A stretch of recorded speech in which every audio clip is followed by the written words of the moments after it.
Need it. Yeah, you were talking about the Need It name, but I feel like it just goes with everything, right? It does. Like, it fits. And I feel like people need to hear like whatever it is that I talk about on here. I did want to get your advice on dancing because I told you I'm so stiff, right? Like I'm a little loose, not awkward. I mean, I can get there, but I feel like I overthink it too much. So what would be your advice? I'm sure I'm not the only one out there because especially guys, I feel like guys are so, they're just so guys shy. Want to be cool. That's why. Is that what it is? Yeah, because guys want to be cool. Yeah. And you said awkward. Awkward not bad. Like awkward isn't bad at all. But what sells the awkwardness is the confidence behind it. Mm-hmm. So that's one. I would say confidence. Even if you feel awkward, selling it. You got to sell that awkwardness. Okay. You know what I'm saying? And then for me, my specific style is very loose and lanky. Right. So within my specific way of approaching dance is just to be as loose as possible. I'm not a hard hitter.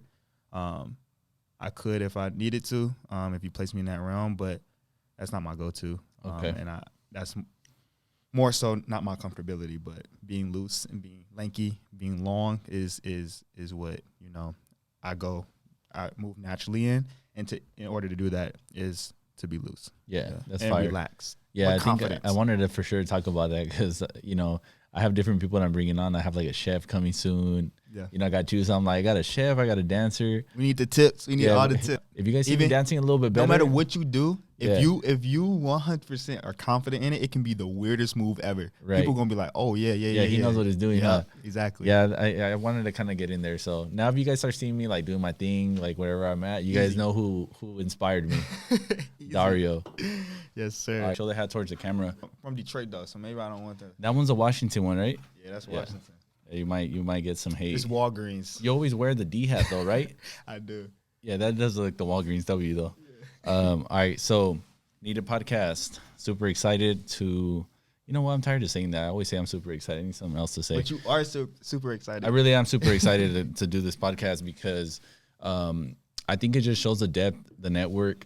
You know what I mean? I just, ever since I moved to LA and just pretty much started the whole haircut thing, even though I wanted to step away from it, I've still met so many great people in my time doing it. Just a quick reminder for anybody that's watching, if you guys are new to YouTube, make sure you guys stick around for the full episode. I know sometimes the podcasts are a little long, but break it up into your day. Nothing but positive stuff, motivation, and just some dope people, man. This season, really, I wanted to really expand the range and show you guys, the people that I know, the relationships I built, and most importantly, to maybe just talk about some stuff that could possibly help you guys out there.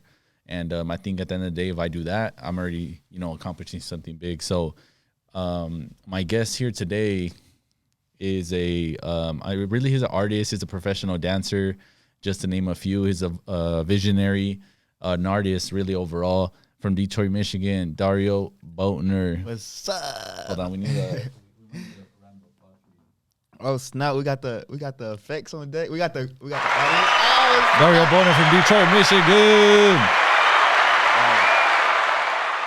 I'm excited to be. That's how the concerts sound, right? When you're dancing. Exactly like that. How's everything, man? I've been good, man. Yeah, you've been good. I know you're all over the place. I feel like every time we meet, you're either coming back from somewhere, you're going somewhere.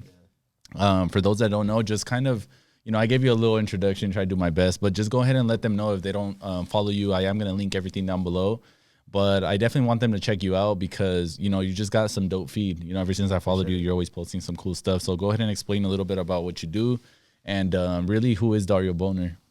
Hey, yeah, I'm a dancer, man. I'm an artist. I think you said it best. I'm a visionary, or at least try to be. And ultimately, what I do is what I love, which is dancing, and being able to do my passion as my career is amazing. I've been in the industry, per se, for about 2 years now professionally. But I've been teaching and, choreographing since I was 14. I'm 23 now, so it's been a few years. But I've been getting that name, and that name been getting bigger as a choreographer and as a teacher for the past 4 years now. Right. I was even saying like director earlier because you have some cool stuff that you also do on the creative side. So, I mean, you're a creative, you're choreographer, director. So that's pretty cool. I love me some editing. I love me some Adobe Premiere. Yeah. Hey, Adobe, if you watch it, if you want to sponsor the boy, you can. Yeah, he gets down. You recently dropped something and I was just so hooked because now, you know, I have the clothing brand too with my wife, and I like that vibe that you went with. Thank you. And, you know, we're going to get into all that stuff that you do, but I know for the most part, the professional dancing is what keeps you the most busy. So just kind of get them a list of some of the artists you've worked with, because there's some big time people. So my biggest artist consistently that I work with, is Raul Alejandro, Latin, reggaeton artist from Puerto Rico. You have to know who he is right now because it's popping. He's hot right now. Yeah, he's like top like 10 or 5 right now, right? He is top 10. I think he's number 9, like beating Kanye right now. Like, yeah, he's up there. That's big time. That's big time. Adele, I just did her most recent music video. She didn't really have dancing, but as a placement in the video. J-Lo is my most recent one. That's literally that's the one that I told you that I saw, and then I said, man, I gotta get Dario on the podcast. Sure enough, you hit me up the next day, and perfect timing. Yeah, you know, by the time that they see this video, they're gonna notice the reel that I did for my behind the scenes. You know, I've been liking the behind the scenes thing, and I really walked them through the episode and the person. They get to kind of like warm up to the guest. Absolutely. But I like that, and you know, it's just crazy how it works. But you know, we make it happen. So that's really dope, man. It's a big lineup. You know, there's some big names. And what are some of the favorite ones that you've worked with? I know, Raul, you're a little more consistent. You're going on tour with them. That one's more like on a comfortability level of like just being able to hit the stage and have fun and just not be stressed out. But 2 of my biggest jobs, I think, so far has been the Super Bowl with The Weeknd, which was last year, 2021 Super Bowl. But then I also did Savage by Fenty, which is Rihanna's like fashion show. Right. There's so many. That one's been amazing. Like that was a dope, stressful experience, but in a challenging, like push yourself type of way. And it really showed me what I was capable of mentally and physically. So that one was a dope experience too, which was last year. It was on volume 3 of her fashion show. Yeah. I mean, I feel like I've been following you for a few months now, like ever since we met, but I did remember that. You know, you also put me on with a couple of your friends too. I was able to cut them as well, and they always got stuff going on too. So you're pretty well known in your industry, would you say? I'm getting there. Okay. I'm a young cat for sure within the industry. I'm one of the newest generations, but you know, I'm just building my rank right now and building my resume to get to the point where, you know, I'm well known. Because right now, I think my teaching has spoke louder than my accreditation within the industry as a dancer. So that's what I'm building currently. And it's been going good. Yeah, and I think I've been seeing you a little more consistent on social media as well. I think we spoke about that before, how you were trying to kind of like post more reels. And, you know, I like that you showed the experience of you on the tour too. Absolutely. Like, you know what I mean? I feel like as a viewer, like I'm there too. You know what I mean? And that's why I like. I was telling you, I started off on Vine. I didn't start off on Vine. I've been dancing since I was 6, but in Detroit. And I was a studio competition kid. When I got to high school, Vine was big. And that's when I was like, I jumped on Vine, went viral. If you know, hit it for me one time. That's we gotta probably post a little Vine video. If you can send me a clip, I usually like to show like. I hate that video, but I'll send it to you. I got you. Show me the video. I'm also gonna post, you know, all the other things that you've done. Like, you know, as we go on in the episode, I want to make sure that, you know, we give credit where it's due and show them like the stuff you've done, because a lot of those artists you were mentioning, I feel like every time I've seen you work with them, you're right there with the artists. You know what I mean? It's not like you're just kind of like off to the side. So that's really cool. And just kind of talk about that, starting off like dancing. How did that start? I know that is something, I don't know, it's definitely a talent, you know, because I'm gonna be honest with you, I'm super stiff. Like I cannot, I have no rhythm. So, you know, guys, he's gonna probably teach me. We're gonna do something. He's gonna teach me something, because I'm tired of this. So just go ahead and let them know like your background story growing up in Detroit. I know it's a little rough out there, and then just kind of how the dancing really started. Yeah, so it is pretty rough in Detroit. I was blessed enough to, you know, have parents to, you know, teach me the right ways to go about different things and, you know, move in the streets. But I was blessed enough to also, you know, be well taken care of. So I wasn't a suburban kid. I did grow up in the city, but I didn't grow up hard for real, you know what I'm saying? Okay. But in regards to dancing, my parents say I could never stop moving. So they threw me in a studio at 6 and was like, do your thing. Started, you know, taking classes by Rita Mosley. That was like my main mentor growing up, and then started doing competitions. And I was in that lifestyle, but I only did hip hop and tap. I never got into like technique or anything, which I wish I had, but my dad wasn't having it. He was like, nah, no. So what's the difference there? Technique is more like ballet, contemporary jazz. I see. Feels like you're gliding through the in a way. More point of the feet, more like turns, more lifts and jumps and leaps of that nature. But hip hop, more urban. Yeah, that's dope. You know, I love that movie You Got Served. Did that have an influence by chance? Because I know people are thinking. Absolutely. There's another one too. What is it? Step Up. Step Up, right? Yeah, Step Up series. Man, You Got Served. Yes, the funny thing about that movie, right? So I remember we went to watch it, and I remember we were so juiced that we wanted to start a dancing crew. Yeah. That's just like a background story that nobody probably ever knows. But if you watch that movie, Step Up is that movie. Step Up and You Got Served is that movie to start your dancing career. So that's why I think it's so cool, because somehow I have like ties to your content, because I'm like, I remember I really wish I want to be that. And I'll never forget, we got out of the movie theater, and my cousin tried to do some shit, right? He almost broke his neck, bro. Like, for real. I was like, yeah, maybe we shouldn't do this. It's mad inspiring. I will say that. Yeah, no, for sure. Do you go back and watch that?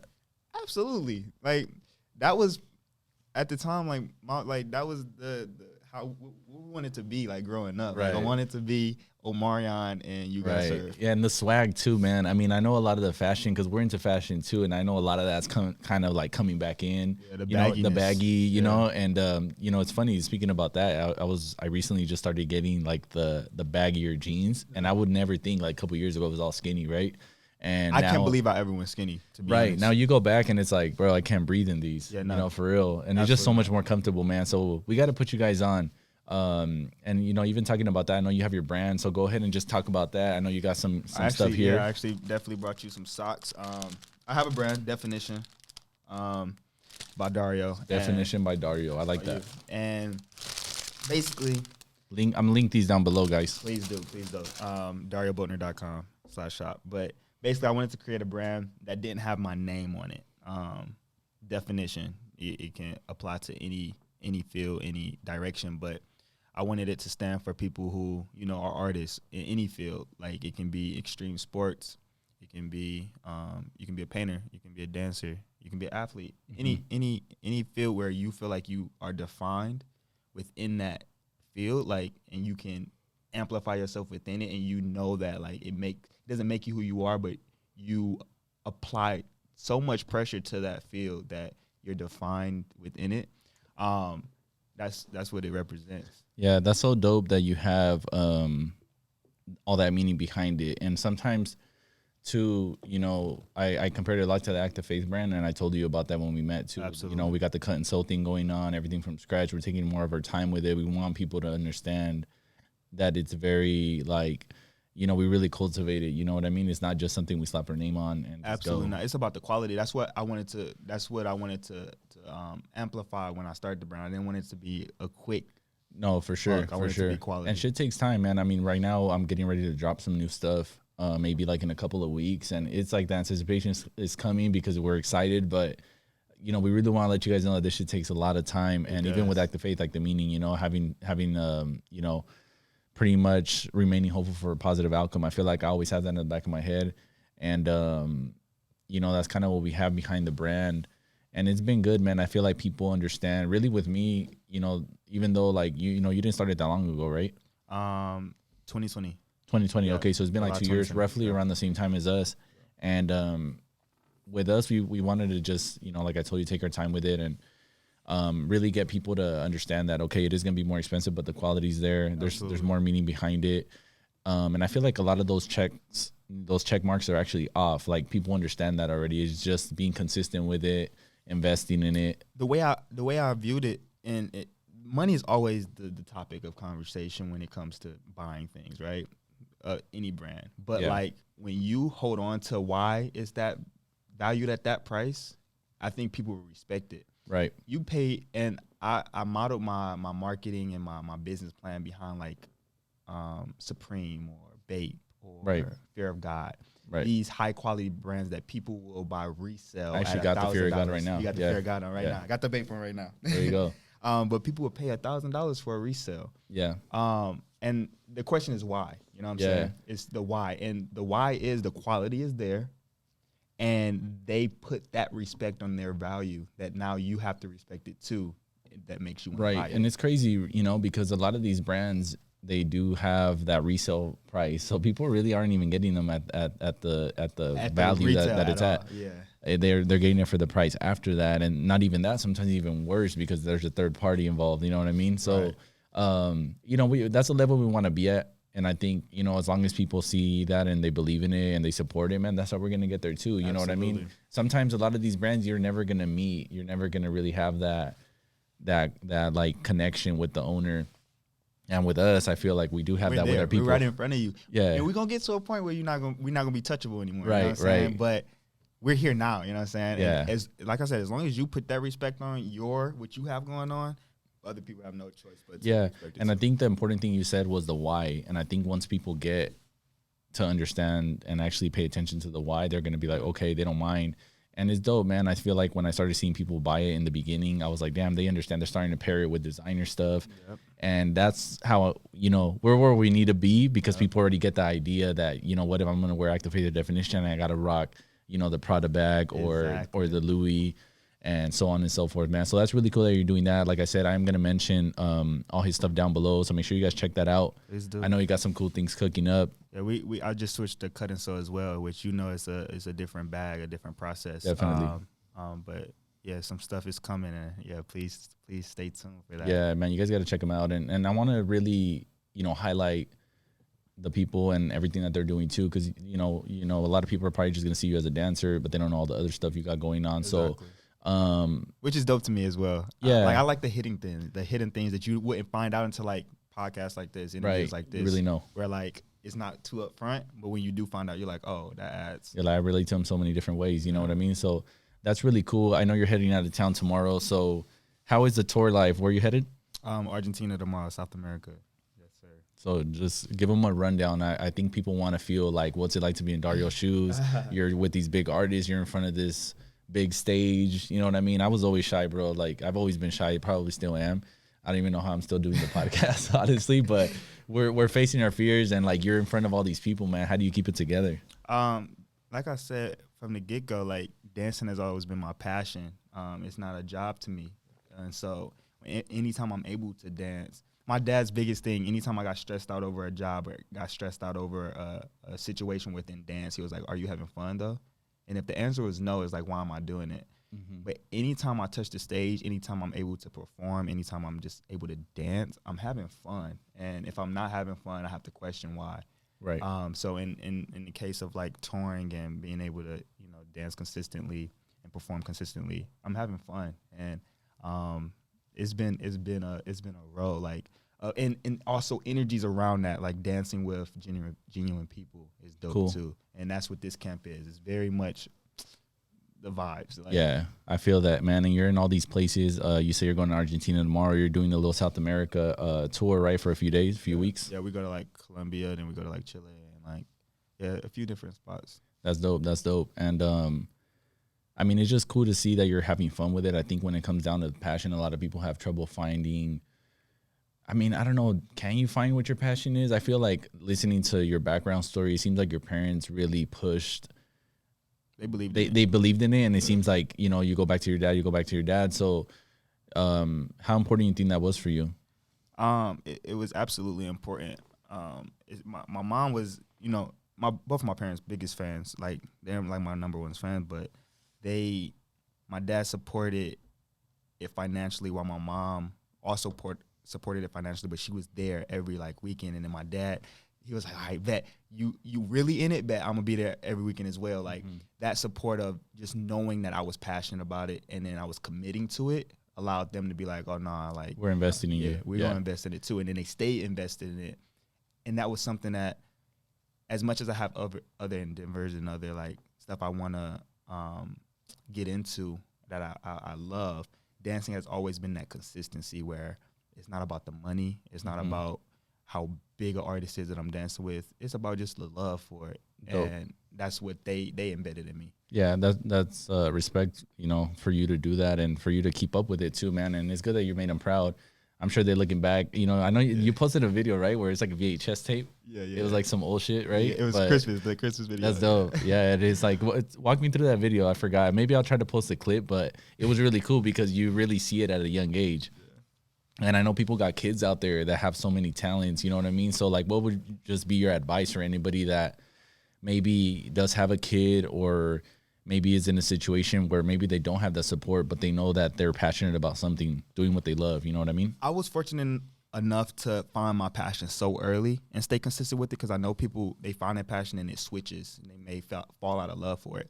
So with that, I think whatever, if you do have kids, of course I'm not a parent at all, but I will say what helped me was the fact that my parents saw that I had a love for something, then they embedded in it and they supported it.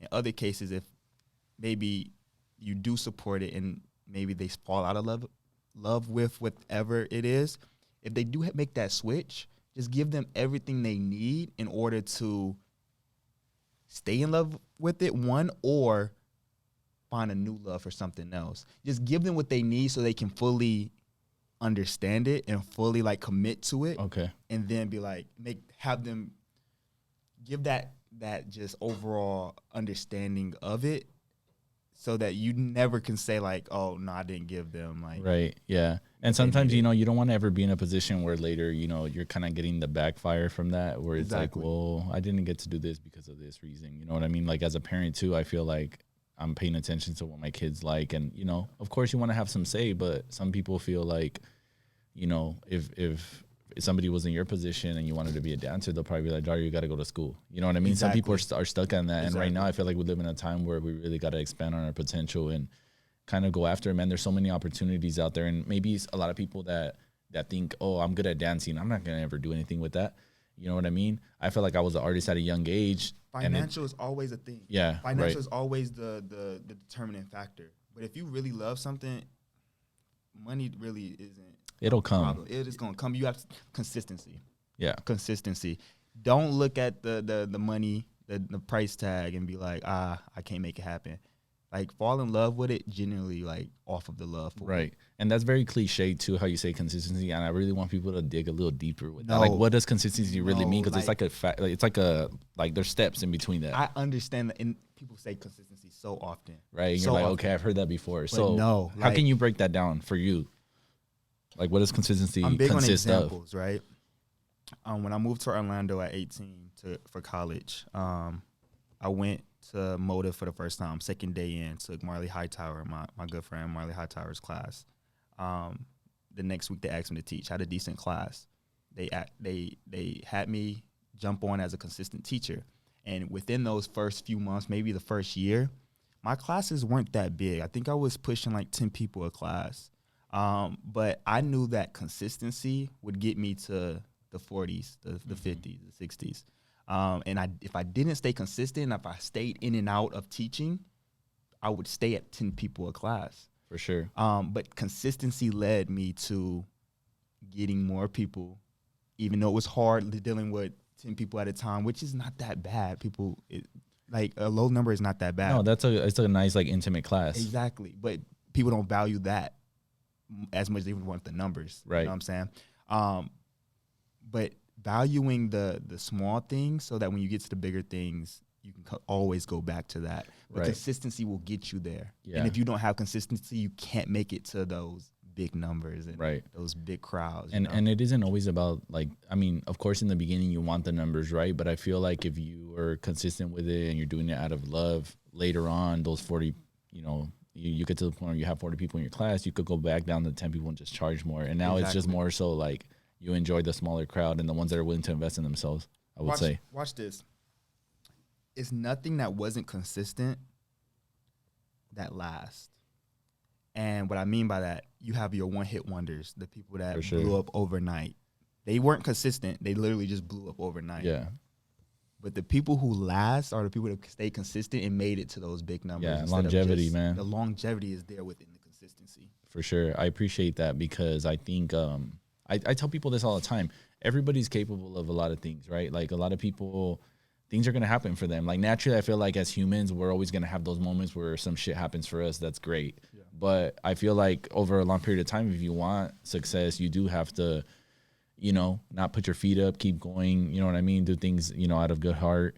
And I feel like as long as you do what you love and stuff, and at least try to figure out a way to get there. And don't do it for nobody else. Like, yeah, you got to do it for you. Yeah, I'm big on that, man. I mean, shit, and I'm married. Like, you know, my wife has a lot of stuff going on. I have stuff going on, but I always make sure that I put myself first if I can. You know, of course, I got a family, so they do come first. But also, I'm still my own human being. You know, I'm still a human being myself. I still want to make sure that I never, like, you know, time go by me and I'm like, shit, I didn't really get to do this. Or you won't remain happy if you don't. Right. Yeah. You know, I could have, for example, put something else in front of this and say, you know what, Dario, I can't cut you today. Just put out the podcast for some other time. And, you know, this wouldn't be happening. So it's just crazy. I always kind of analyze all that stuff. So just kind of walk them through. I know you said that you are doing classes. So if anybody that maybe is into that, like how often are those? Is it just like a pop-up nowadays? So I went from teaching weekly, which was in Orlando, and I realized how draining that was as a creative. I love teaching, probably one of my biggest passions within dance. But consistency was draining. So when I moved to LA, which is a year ago, I decided to stop teaching consistently, which was every week, and just teach when I have something to give. Teach when I have something that I'm really like strong about within my creative space. Right. So I do more pop-ups now, do more traveling within teaching in other states and other countries with going to South America. And yeah, it's pretty random at this point. I teach like maybe once a month, if that, but that's definitely something I'm still passionate about. Something like it's top tier, like with directing, that's probably my top two. Yeah. And it's cool that you mentioned that. I think I relate to that in the sense of not making it repetitive, because like we are creative, so we can't really sit there and have like a certain structure with things for so long, because then it starts to kind of take the passion out of it. You know what I'm saying? It becomes a job. It becomes a job. And I feel like you know when that feeling is just like only we know it. You get me? Yeah. Anybody out there that's in the same boat, you guys understand? I know you're talking about other countries and teaching there, so people are going to wonder, like, what's your ethnicity? Do you speak Spanish? You know, because you get the Puerto Rican, Dominican vibe for me. Y'all probably not even going to guess it. Listen, because I dance throughout and I'm always around Hispanics, people always think I'm Hispanic and they think I speak Spanish. I'm actually all black and African-American. So growing up in Detroit, I wasn't hip to Spanish.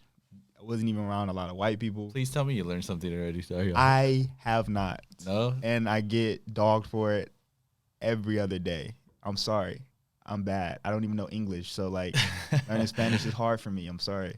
Like, these podcasts, it is a podcast where we're going to have to go back and forth. It's not an interview where it's just, like, literally about the person I'm interviewing. You get me? So, I want to relay. I want to give them scenarios. You know? It should be a conversation. Yeah. And that's what I think that's what makes it more realistic. Because who wants to just, see like, even for the interviewee, like, if I'm just sitting here, like, answering questions, it's not that enjoyable. Yeah, exactly. We want to, like, relate to stuff, man. So that's cool. So he's working on the Spanish. We'll just leave it at that. I feel like, hey, I'm working on the Spanish, okay? I'm going to come around. It might be 5 years. Like, it might be 10, but, like, just know one day. One day's going to happen. I'll know hola, you know what I'm saying? Yeah. So I know that Rao is, like, one of your main ones. So you moved to LA a year ago. Just kind of explain, how all these opportunities kind of are coming about. I feel like every time I see you just got, like, new shit popping. Within the dance industry, it's easier to have an agency. So I'm signed with Block LA. Okay. So a lot of like the big name, the big jobs come through them. You get an artist or a production that comes to Block looking for dancers. The agency then gets their top on their list dancers, and they pitch those dancers, and then the production comes back and like, okay, we'll take this. A lot of times in the past it's been auditions. You might either get a private audition or open call audition, but for the most part nowadays it's pretty much direct bookings because of COVID and not hosting a lot of auditions. So a lot of my jobs come through Block.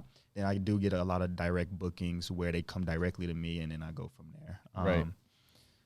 Rao is a direct book through Fifi and Denise, and who is the choreographers for Rao. Okay, so they already know you from like a long time ago, or was it word of mouth? Through dancing, through taking their class, through conventions. Okay. Got connected with them. They moved to Florida from LA again. And they, connecting with them, they put me on to put you on. And I want to really point that part of you saying that you show up to the conventions and their classes, putting in the work, right? So obviously, it's still like shit just ain't happening for you. You've there's like years, and maybe it didn't happen at that year, but a couple years later, it's like boom, now I'm getting blessed with all these opportunities. Yeah, right, back to the same thing. Yeah. So that's really cool that you got all that stuff going on. So what are some, I want to say, changes for you moving from your hometown too? This stuff was already happening for you, so it really made you take, I know you mentioned college, maybe that was a factor, but how's it been moving around from Detroit to Orlando to LA? So moving from Detroit, so at that time, from moving from Detroit to Orlando, I've always been into training and into the dance, like the true art of dance. But at that time, I was big on Vine, so I stepped away, slightly away from like training and like really taking my craft as serious as I could, because I was into the viral life, the Vine, stuff like that. So I made the decision when I moved to Orlando that I wanted to focus more on training and building my execution as an actual dancer, my quality as an actual dancer on the professional side. On the professional side, exactly. But also moving for college, so I went to Full Sail. So that was my focus: school, and then also training. If I did dance, it was going to be training versus teaching. But the second day in, I got asked to teach, and I was like, "It's a big studio. I gotta, So I started teaching while training and while also going to school. So that was a big switch of juggling those three. But the reason why I had my support of my parents to move away from Detroit was college. So I knew that off rip that was my number one focus, and that I couldn't let that down, and I couldn't let that slack. And what university was it again? Full Sail University. Okay. Out of Orlando. How long were you there? So that was like a 2.5 year program. Okay. Yeah, and I got my bachelor's within that time. Congratulations. So you got that under your belt too. Like I know, there's been a couple guests where we talk about school, is it necessary or not, but it still feels really good, I'm sure, to have some degree there, right? My opinion on school is it's not for everybody. And if you don't know what you want to do, in my case, I did. I went for entertainment business, so I know I want to own my own dance convention one day. So having that knowledge of running that type of production is beneficial to have, and I found a school for that. But if you don't know what you want to do, to spend all that money, especially without a scholarship or anything, I wouldn't suggest it until you figure it out. Yeah. And sometimes people feel that pressure. How old are you now? I'm 23. 23, still very young. So a lot of people are sometimes in that transition of leaving, after high school, trying to figure it out. So I mean, it doesn't always happen that early, for a lot of people. Sometimes you got to go through a few things. I will say I'm blessed because I know it doesn't happen that early. And yeah, for sure. It's kind of rare, but yeah, I'm pretty blessed. So you're focusing on the training. You started getting some opportunities with that. So what was really the change for you, like moving to LA, or what was that? What was that like? Getting a bigger name within teaching, and then I started doing going to Monsters conventions, which is a big dance convention for hip hop, and I did that for the second year in a row.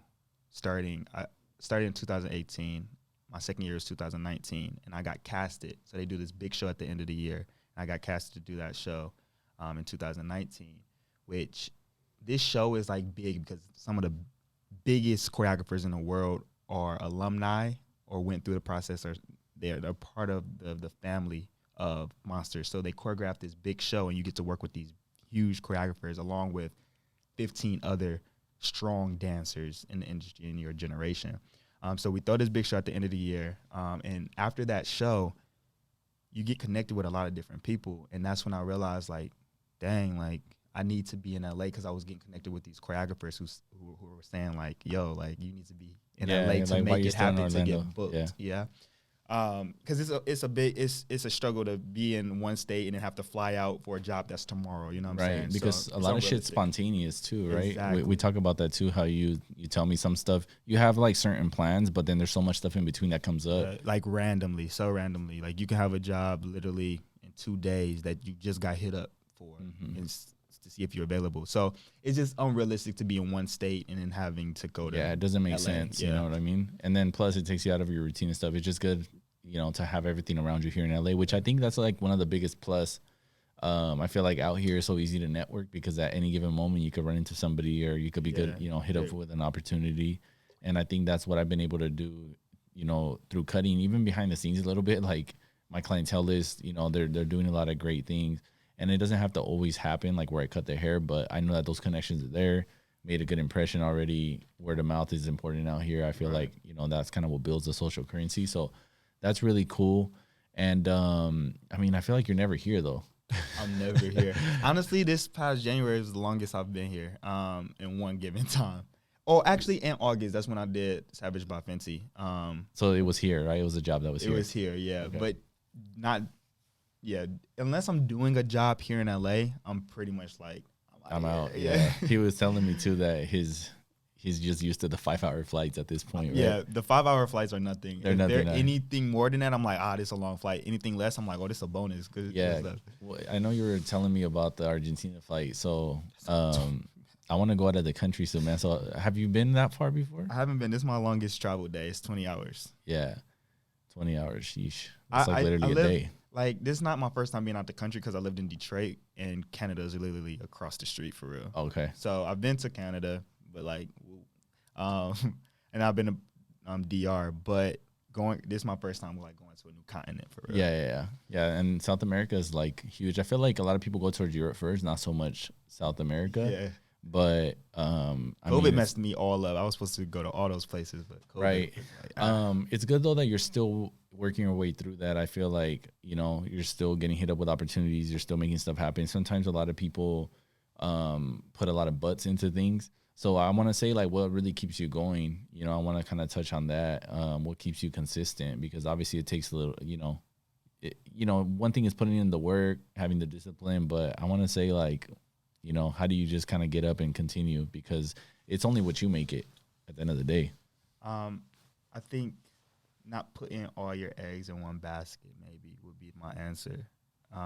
As much as I love dance, I can do that, you know, for a long time. But I also love other things, which is why I put my energy into like directing the visuals that I create or my clothing line. If I ever feel dull in one aspect, I can still put my energy into something else and maybe feel inspired again. Right. And I think that's what keeps me going. Also, other creatives, like seeing people do their thing inspires me and like makes me go off. Like, just to name one person that really like makes me want to pull up crazy is my boy Tyreek Patterson. Like literally seeing his creative mind at work is crazy to me, and like it makes me go harder. Like, right. So other creatives, other choreographers, other dancers, surrounding yourself with that.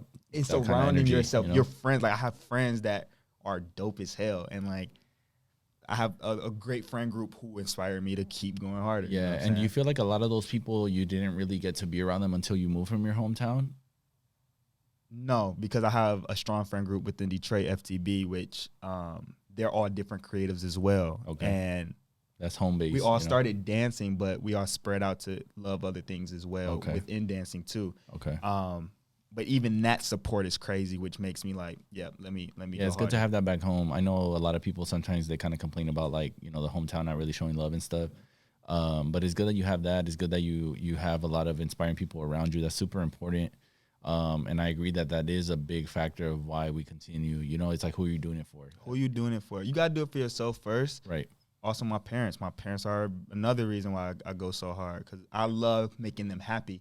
And it's not about me wanting to prove myself to my parents, but the joy I get when they're happy is for like me. Priceless, you know what I'm saying? For sure. And it's priceless, yeah. Yeah, I mean, in the end, that's what they want for us, right? And I think, you know, for me, like my parents, both of my brothers went to school. They had a little more of like a plan. Me, it was just more like unorthodox. It just happened the way it happened. And later on, they started seeing things happen for me. And they're like, oh, wow, like he really made something out of it. So, you know, it's more of the modern day entrepreneur route. But I think I've been blessed to be able to, you know, surround myself with some good people. And, you know, I definitely protect my energy too. I think that's like so big. You have to. And I know that you're big on that as well. Absolutely. You know, nothing negative, man. I really don't.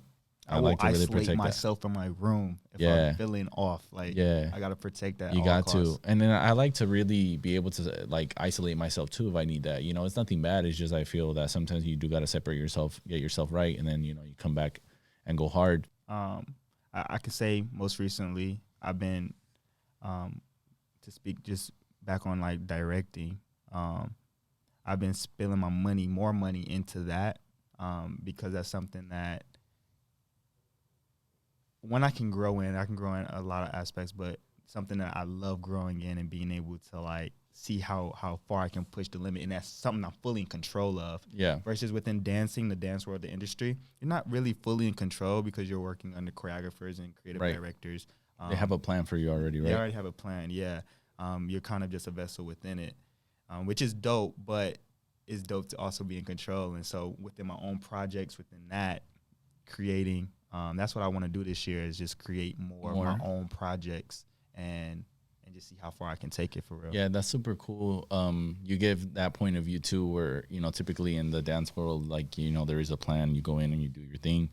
And like you've told me before, they're already hiring you based on your talent, you know what I mean? And like what you do. So it's good that you're doing all this other creative stuff, which I relate to a lot, because I feel like I love seeing my vision come to life. You know, when we work on something for so long, you see the end result, you're like, wow, I did that. You know what I mean? And people are so, especially when people get excited for it. I mean, shit, whether we have 5 comments or 100, like we would still be excited for our work. It's funny you said that. It's funny you said that because my most recent visual that I came out with, I was so happy with how it came out that I didn't care if I got a view. Like, I didn't care like if anybody messed with it. I was so happy with how it came to fruition. Like, yeah. And the fact that the response was also very positive made it that much better, like that bonus on top of it. Exactly. Yeah. And I feel right now, like you were telling me, and I wanted to see like your thoughts on the social media, because I know you said that the Vine, you were doing it for that hype. Mm-hmm.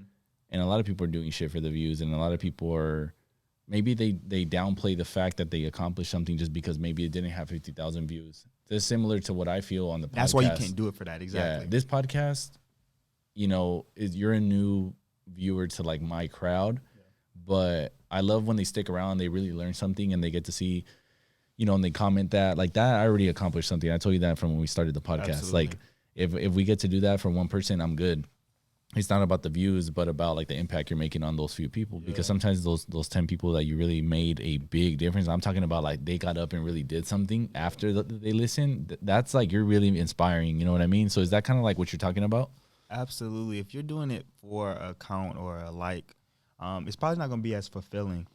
But if you put out quality, you put out something that you're proud of, then it's gonna read through the cameras. It's gonna read through the posts. And people gonna feel that and then rock with it, and that's gonna mean way more than just getting 50,000 people who just probably didn't even like the video; they just saw it. Right. And what's up with the? I know you were talking about TikTok. You didn't want to start it. I didn't want to start. I didn't want to go back to the Vine life. So it was low key like Vine, right? It is like Vine, but I realized how for the day and age, I didn't want to be a grandpa out here, so I had to. You had to do it for the culture. Yeah, I had to do it for the culture. But even with that, I don't put out nothing. I'm not even consistent on TikTok right now. I'm trying to get more consistent, but anything I do, I made sure that if I joined TikTok, I didn't want to put anything out that I wasn't proud of. Right. And so that's where I'm at right now. It's just like, if it hits, it hits. If it don't, whoop. Yeah. You know what I'm saying? Like, but at least you're proud of it. Yeah, back to the point of why we even started talking about that, because also me, I just started being a lot more active with my reels and stuff. Yeah. And people are a little more, I want to say, part of like what's going on behind the scenes and a little more about my life. And I think I had to come around to that because that's what people wanted to see. But I'm enjoying doing it. Like, I don't want people to understand or take it wrong, but I'm looking forward to posting these things. Before, I probably would overthink it. Yeah. And that's why I feel like at the time it probably wasn't the right thing to do for me. But, either way, it is a day and age. A lot of shit is changing. Social media has helped a lot, I'm sure, for you and for your business. Yeah. So we can't downplay that. But, at the end of the day, I'm sure you still enjoy just like not posting on there too, right? Still being you and doing your thing. If I don't have something of value to post, then I won't post. I'm more on Instagram for sure, just because just the format of Instagram is, more beneficial for me. I can, post a square video and it can do well. Like, it can be a 5-minute freestyle and I'd be fine with it. Because Instagram for me is more of my resume now, especially in this day and age. Right. They're not looking at paper anymore for real. They're looking at your Instagram, seeing what you have to offer. So that's more my business. Yeah. And And Personal. it's pretty big account too now. I think your followers are up there as well. So anybody trying to kind of build up that, what would you recommend for them? Man, my answer is always gonna be consistency. No matter what it is. I'm about to just name that as the title for today's podcast. Is podcast. consistency. Like, no matter what you do, if you believe in it, truly believe in it, you're not doing it for no outside source. Literally stay consistent within it. If you like drawing, and your first post ever is you drawing a portrait, and you mess with it, and that's what something you like to do, then make it consistent. Whether it's a daily thing, maybe it's once a week, maybe it's once a month, whatever that consistency means for you, just make it that. Yeah. And if you make it once a month, make sure you make that post once a month, and people will start tagging along to it and getting hip to it, and then you'll just start to see somebody who rock with it and waiting for that one post a month, and then you'll get two people that's waiting for that one post, and then by no time you have like. Yep, your account will start growing and stuff. Yeah. No, for sure. It was a lot easier to grow in the platform back in the day. I think right now it's a little more of a challenge. There's a lot more competition, I want to say. And I don't want to really say competition because that means that you're going against people. And I feel like I'm big on not paying attention to what other people are doing. Yeah. But there is that pressure and of like, shit, maybe I got to post because this person posted, and like comparing ourselves, you know, and, you know, we don't realize when we get into that headspace. This person got off this type of video, or they got that many views, maybe I can do the same thing and get this many views. But no, they did that because it works for them. You know what I'm saying? You gotta find what works. It's a little hard sometimes because we do look at it and we're like, man, this video was so dope. Like, it deserves this many views. But, you know, that doesn't always mean that there's a lot of value behind it. You know what I mean? It's just the views. Aside from consistency, what I will say is find what makes you you. You know what I'm saying? I think that's big too.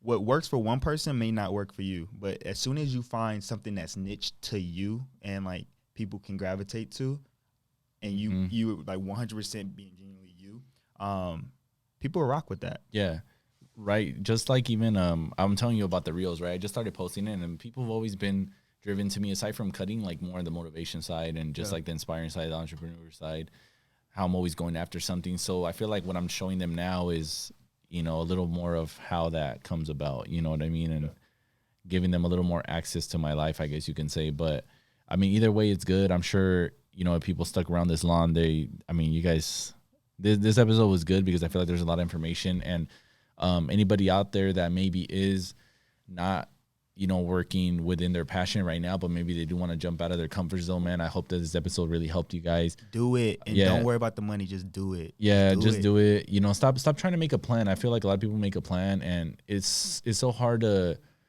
break out of something. Scary. Yeah. It could just start, you start, you know, getting into your head about it. You're talking to too many people about this plan. Just do it, guys, and figure it out later. I promise it's going to work out. Whether it's in a year or 6 months or 2 years, like, just keep going after it. I feel like me being out here for 2 years, it was a big change for me, but things are finally starting to make sense for me after 2 years. But I never stopped being consistent in my time to trying to get there. Absolutely. You know, so I kind of wanted to just end it with that. But it was a pleasure having you on, man. Thank you, bro. Shout out to you. It's timing. You know, I like to always make sure that I give people their credit when they're here. And I feel like it's good to kind of revisit everything that you've done and kind of just be like, wow, like the resume, you know, and I'm sure there's still some things we missed. But I'm going to let you guys figure that out by following Dario. Make sure all of his on all your social medias. I'm going to link everything down below. I'm going to link your brand down below. So appreciate you. And just let them know what you put in the wall of fame over here. Yo, always stay positive, stay humble.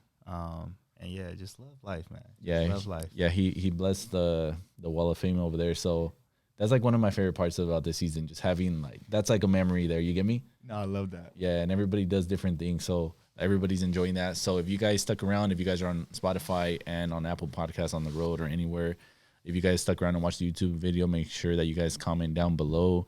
Drop what you guys learned about this episode and maybe how it helped you. I will appreciate that. I do read them all. So much love, Dario. Safe travels. Thanks for having me. Thank y'all for watching. And yo, I look forward to, you know, the new followings and the new love. So thank y'all. Thank you guys. See you guys next time. Peace. Peace.